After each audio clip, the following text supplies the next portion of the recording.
What's up, YouTube? My name is Vinny Fraser, also known as Vincentius Music, here with my beautiful fiance, Becca. And we are Real Reactions. Blah.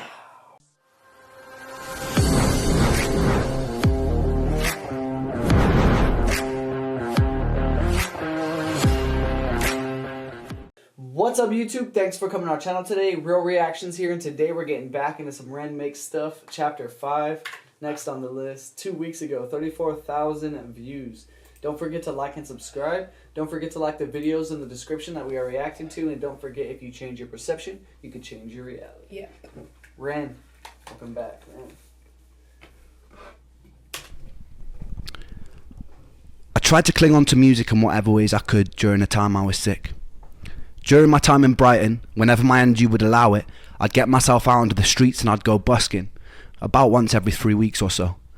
It was my second year in Brighton, and I remember one evening heading home with my guitar and my busking amp after a couple of hours of playing on the street. I remember hearing this amazing ethereal voice while heading through the lanes, and I saw that it was coming from this 16-year-old kid. I've always had a deep admiration and feeling of camaraderie for buskers. There's something about the willingness to be able to bare your soul to a street full of strangers that really moves me. I noticed that the kid didn't have an amp. He was singing totally a cappella, but you'd only hear him if you were within a few meters of him. I knew from years on the street and singing a cappella that myself that an amp can change everything. I had this compulsion to offer him mine. I approached him and I told him that if he plugged in and sang while I played guitar, the whole street would stop in its tracks. And I was right. His voice soared across the street and people started stopping. Not long after, we had the whole street's attention. Something quite magic was happening. This was the first day that I met Sam Tompkins, someone who would be integral to my whole life changing later on. He had a friend with him, this guy called Connor Honeyset, who would later... It's so cool because through the comment section of reacting to Sam Tompkins and Ran and them two busking, people have told us about how they met and how inspiring it is, and now we get to hear it from Ran himself. It's awesome, man. Changing later on. He had a friend with him, this guy called Connor Honeyset, who would later go on to be my manager. For now, they'd just be a couple of teenagers that I'd have to help out on my way home. It's funny how life works like that. I kept up to date with what Sam was doing on social media. There was a part of me that felt like his successes allowed me to live vicariously through someone else who lived an alternate reality where I never got sick. He was getting videos on SBTV, writing and featuring with some amazing artists, and there were quite a lot of similarities in our writing styles, and all at such a young age. I wasn't really able to do any of that stuff at the time. I was mostly bedbound with the exception of the odd day that I'd be able to go busking. It could have been very easy for that feeling to turn into jealousy, but it never did. I felt truly proud of him. Years later, we go on to write a song together called Blind Eyed, which would transform the trajectory of my whole career. During this time, I was still desperately jumping from one treatment to another treatment. And now that my diet had become more limited, I was trying new diets with no luck. As the options in the alternative health world started to dwindle, I started searching for answers in the divine. In the former years, I had moments where I found myself sitting in churches, talking in tears to whoever might be listening, or experimenting with energetic healing modalities like Reiki. With time, my searching started taking even more unusual turns. I started looking to things like exorcists. Once you exhaust all rational explanations and treatments, the irrational suddenly starts looking more palatable. I had a skeptic's mind, but I had nothing to lose because there were no other good options.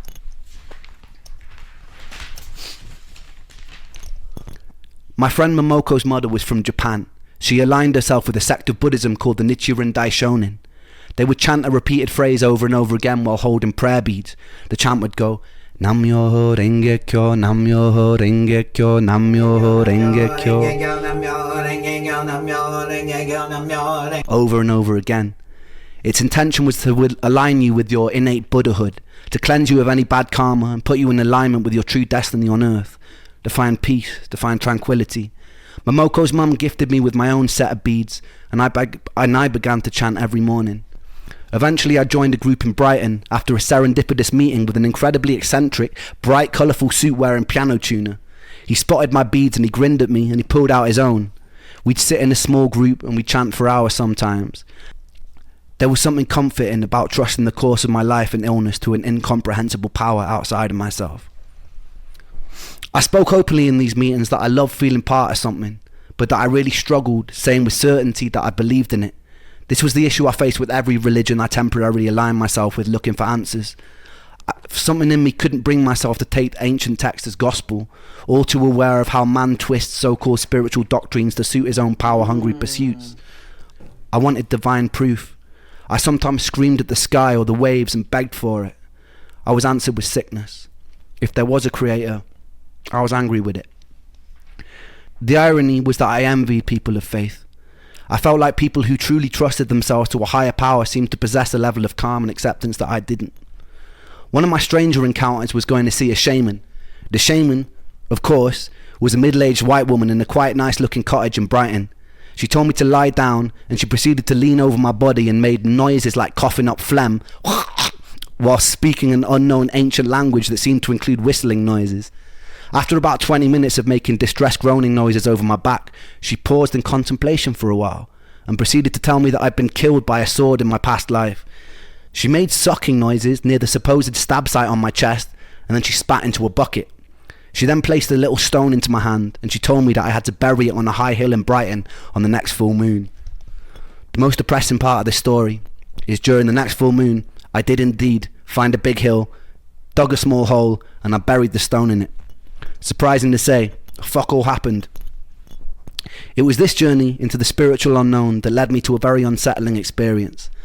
I located a therapist online who had claimed to overcome ME herself. She specialised in it and dealt with people's past trauma, but also worked with energies like Reiki. I had to get the train to where she lived. She met me in the car and drove me in silence back to hers. There was a bit of an unusual energy about her. I've always been really good at reading people. I can't quite explain it, but sometimes when I meet someone, it's like I have a sixth sense for whether or not they'll play a significant role in my life. This person's energy felt alien to me. When we arrived at her, she told me that she sometimes would consult with her horses about people's health conditions. It was at this moment I knew that she was probably insane. Nonetheless, I shared a lot about my life. We got into the trauma of living with sickness, what it was like to constantly mourn your own life. It was comforting at first, and it felt like a safe space, until it got a bit weird.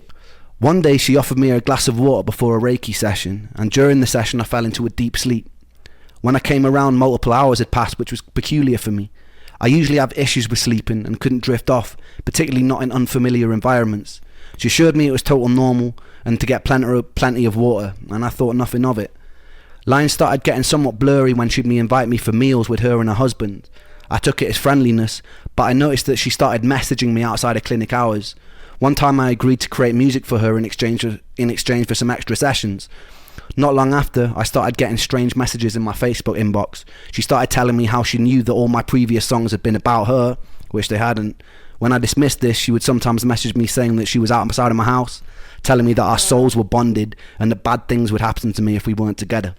To put it lightly, I was already in a pretty weird emotional place because of years of sickness. So having someone in a position of trust abuse their position like this shook me, and it shook my trust in therapy even more. It shook my trust in people in general. I told her to never contact me again, and I blocked her, but she would still occasionally get through on other numbers. One time she'd phoned my mum's house relentlessly. My mum, knowing the details, told her to stop harassing me and threatened to get the police involved after things which went silent. This was also the year that I met my second ever girlfriend, who I'd later be engaged to for a short amount of time. My little sister had already set the relationship up in her mind. She met this girl in Bristol who she got on with super well, and somehow she wingmanned me and planted the seed in her brain that she'd be perfect for her older brother, me. My sister's friend had moved to Brighton, but I was blissfully unaware of this matchmaking. At this point, I was living in a house share in Rose Hill Terrace in Brighton with some lunatics I'd met at Ben's house, and Momoko had moved down from Cornwall. The house was only meant for 2 people, but Momoko and I had pretended we were married and pretended that we were going to have a baby to be able to get it. As soon as the deed was signed, we moved in with about 5 other friends, one living in the living room, one in the attic, one in the study, one in the conservatory. It's safe to say rent was pretty fucking cheap. One night my friend Luke was throwing a party and she rocked up with a few of her friends. My sister had pretty good taste in girls and I had a crush on her instantly. At some point in the night we both ended up lying on my bedroom floor on a bunch of sofa cushions while about 6 other people were sleeping in various places in my room. One somehow in the upper compartment of my wardrobe. True story. She asked me to tell her a bedtime story and I made up the most unhinged story I could think of.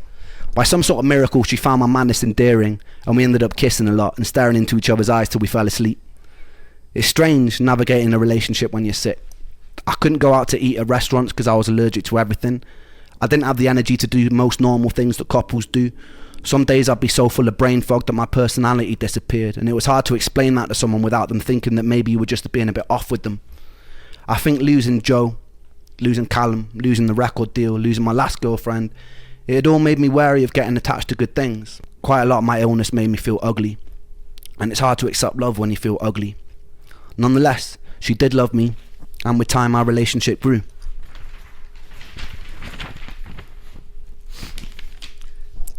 It was around this time I was contacted by a woman called Jennifer Breer, an incredibly inspiring woman whose journey seemed to parallel mine. She was an incredibly ambitious PhD student at Harvard who one day was struck down by a mystery illness that confined her to a wheelchair. She spent most of her life tirelessly searching for a way out. She was doing a Kickstarter to raise money to make a film called Canary in a Coal Mine. It would later go on to be renamed Unrest, and it would go on to win multiple awards, and it's still watchable on Netflix to this day. It's an incredibly important and very moving documentary about the horrors of living with ME. I recommend everyone checks that out. At the time, I started health blogging. I created a series of video diaries that I named Me vs ME. It would be a video document of my various trials with different alternative treatment approaches, and generally a look into the life of someone with a chronic illness. I didn't know it back then, but those videos would save my life. I guess I was occupying a place that was needed, as quite quickly many people in the chronic health communities gravitated towards my videos. Every day, I'd be sent messages telling the stories of the people who had fallen in between the cracks in the floorboards. There was heartbreaking stories. Stories of frustration and confusion. People mourning the people that used to be. Some who were new to this world. Some who had been there for decades. I tried to help them in whatever way I could. I tried to comfort people. In my own little way, I became somewhat of a spokesperson for the voiceless. I felt their pain like it was my own. This new pursuit gave me a sense of purpose that I desperately needed. Without purpose, I felt useless. I made a lot of friends, and I'd write to them on a daily basis. Some of those friends died. Some of those friends decided to take their lives, and they were wicked people. I talked to them a lot. It was this that ultimately made me decide to stop, but that wouldn't be until years later.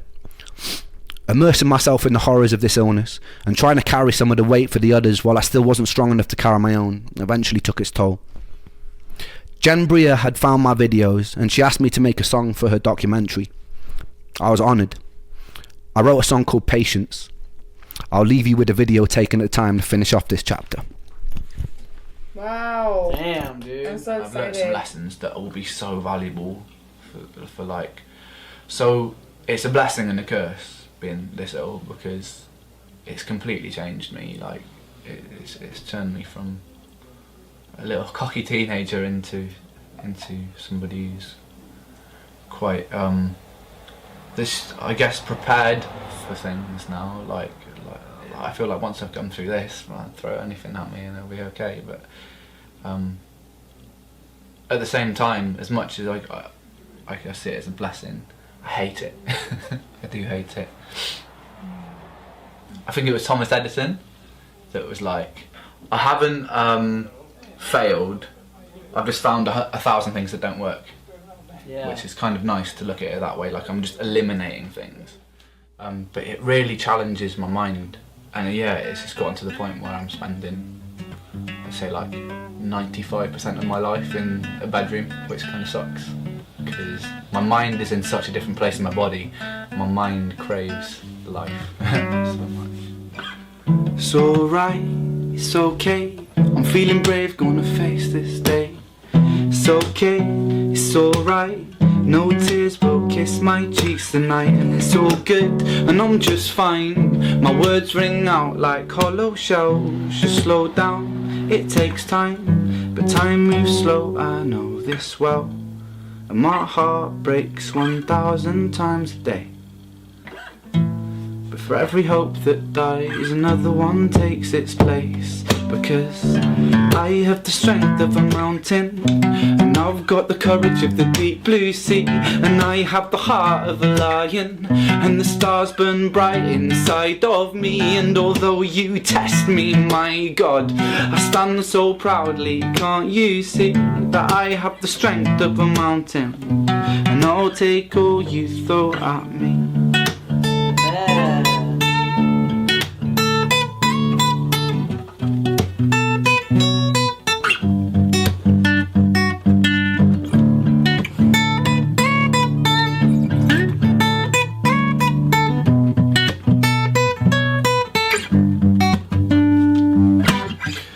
This world is quite scary, I know that, 'cause I've been here for some time. But all that prepares me for a day when I can truly shine. 'Cause I've been so broken, and picking up fragments of myself, I'll glue them back together, so I can stand at the edge of this world and yell that my heart breaks 1,000 times a day.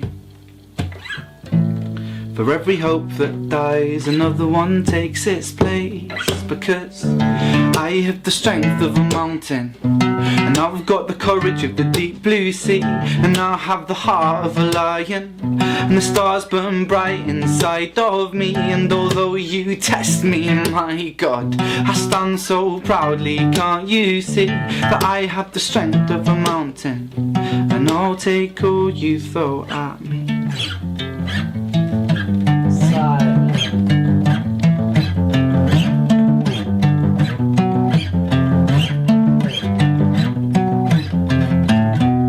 I'll dust the cobwebs off this sheath, and I'll take the sword of my belief, and in this storm I will not flinch, and I will not move, no, not an inch.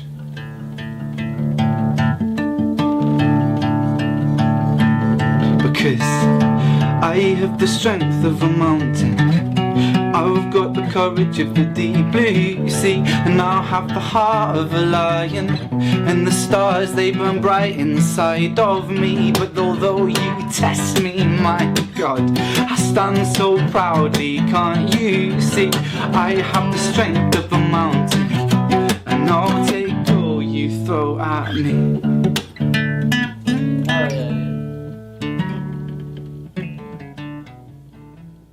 That was so dope. You know, I like that it was just a live video too. and also like just everything that he's talking about, and like being there, like not being able to get out of bed, and there's just certain days where he can do things and stuff like that. It's like, I don't know exactly what happened the day that he made this, right? But I know that there's times where I'm like, I have to get something done, and as soon as I get it done, I like just want to cry, or like I want to have to go take a nap or something like that, right? So it's all like, he could have stopped the recording, put the guitar down, and been in so much pain just for simply trying to give us a little bit of that, right? Or like make that song for that her. Documentary, yeah. But it was all like, it was painful for him, you know? Yeah, that's true. But he's So- got the strength of a mountain. Right. Or he could have gone off and just been just fine for that day, but something like that will even hurt you sometimes. Yeah. It's intense. Chapter 5, Ren, thank you for sharing. Yes. Hope you guys enjoyed that. Don't forget to like and subscribe. Head over to Ren's channel, show him some love for this, and we'll catch you guys in the next one. Real reactions. We have it.